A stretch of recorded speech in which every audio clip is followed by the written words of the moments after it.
dengan Humas Polda, memang daerah yang cukup panjang adanya di sini. Nah, kami di Jawa Timur sudah membangun MOU dan sudah. Nah, kesempatan saat ini kami sangat berharap acara ini dapat dioptimalkan ketika ada masukan terkait dengan lembaga penyiaran dengan kami KPU di Jawa Timur. Dan harapan kita, acara kali ini menjadi sebuah hal baru, hal yang semakin menguatkan baik TV maupun radio pemilu 2024. Kami tergabung di gugus pengawasan pemilu. Ada KPU, Bawaslu, ada Dewan Pers, KPU, sampai ke kabupaten provinsi juga ada KPU sampai pusat kabupaten kota.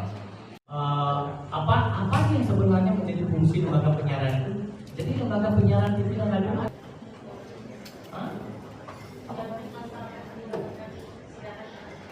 menjamin masyarakat untuk dapat siaran yang baik. Teleponnya ini on 24 jam kepada ibu ya. Jadi tolong kepada ibu mulai sekarang karena hoaxnya banyak mulai nonton TV ya. Karena apa? Karena kalau di gadget terus nanti banyak hoax itu yang beredar. Harus diimbangkan ke televisi dan radio itu kan. Yang berkenan kurang berkenan nanti kita sambung di diskusi. Terima kasih Pak. Dan melelahkan, paling panjang dan melelahkan, dan juga jadi besok kami akan mengadakan pembinaan kepada lembaga penyiaran dan juga bersamaan dengan Komisi Informasi dan Ombudsman Perwakilan Daerah Jawa Timur, kantornya Pak Sulung dulu. Kalau kami dengan KPU dan Bawaslu sudah menjadi satu bagian di gugus tugas Mas kepemiluan. Jadi maka kami juga melibatkan penyelenggara, ada Bawaslu dan KPU, untuk kemudian juga bisa menyampaikan kepada masyarakat aturan dari penyelenggara seperti apa, aturan dari kami Komisi Penyiaran Indonesia Pusat lebih kepada konten siarannya. Karena kan kami tidak bisa kemudian melakukan teguran kepada partai atau peserta pemilu, tapi bisanya adalah kepada teman-teman lembaga penyiaran jika dirasa ada konten yang tidak sesuai atau melanggar P3SPS atau PKPI nomor 4 tahun 2023 maupun SKB bersama KPU, Bawaslu, Dewan Pers, KPI. Di Bandung, pas ketemu ternyata mbak saya Lana dari Ponorogo, mbak saya Wedok dari Kulon Progo, Jogja. Jadi ngomongnya pakai bahasa Jawa, buat beli macam-macam.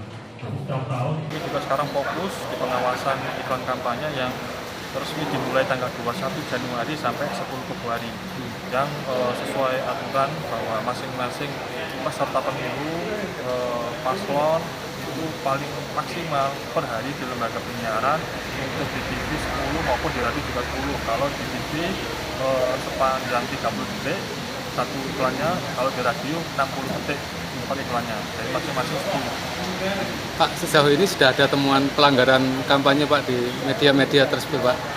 Sedang kita pantau, sedang kita hitung, kita rekap semua, nanti juga akan kami sampaikan ke publik mana saja peserta pemilu maupun baik partai politik atau paslon yang melebihi iklan di lembaga penyiaran yang sesuai aturan berapa.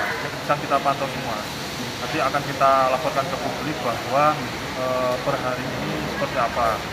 Jadi kita lagi merekam semua, nanti sebentar lagi mungkin tanggal 10 akan kita sampaikan ke publik bahwa hasil pantauan KPI mulai tanggal 21 Januari sampai 10 Februari iklan-iklan kampanye yang dilakukan oleh paslon, pasangan calon capres-cawapres maupun oleh partai politik, calon legislatif sejauh mana itu akan kami sampaikan.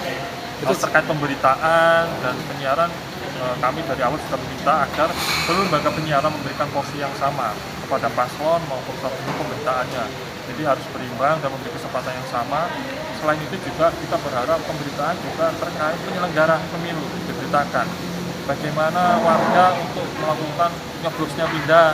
Nah itu kan jadi pemberitaan pemilu tidak hanya soal paslon atau peserta pemilu, tapi juga bagaimana tahapan-tahapan pemilu berjalan dengan baik sehingga masyarakat juga menjadi partisipasi publik terhadap pemilu 2024 semakin tinggi, dan mereka juga tahu mengajukan ketika misalnya harus pindah dari tempat kerja di rumah untuk pemilu seperti apa dan seperti apa, apakah logistik dan yang dibutuhkan kertas suara sudah sampai ke seluruh, itu juga perlu diberitakan agar masyarakat juga tahu.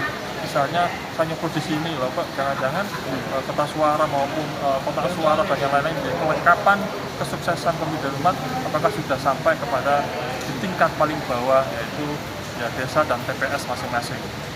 Jelajahi cara baru mendapatkan informasi. Download Metro TV Extend sekarang.